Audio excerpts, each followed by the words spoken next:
Sabi ni Roque, hindi tutulong ang US sa Pilipinas pag nagkagulo.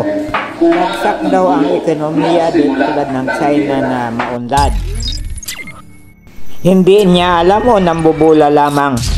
US HIMARS rocket system and MM-104 Patriot surface-to-air missiles arrived in the Philippines. A total of over 16,000 troops from the two countries are taking part in the annual military exercises. US and Armed Forces of the Philippines service members conduct a rehearsal and briefing at Camp Aguinaldo, Quezon City, Philippines.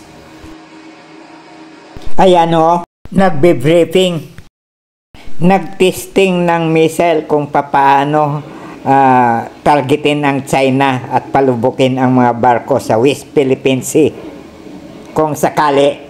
Dahil ang mga missile na ito ay inilagay na sa iba't ibang parte diyan ng lugar sa Luzon. Nakikiusap na ang China na daan na lang sa mabuting usapan. Dadaanin na naman nila tayo sa kwentuhang lukuhan, tulad ng ginagawa ng alipuris nilang si Roque rito. Suportahan natin ang strategy ni Presidente Marcos dyan sa West Philippine Sea.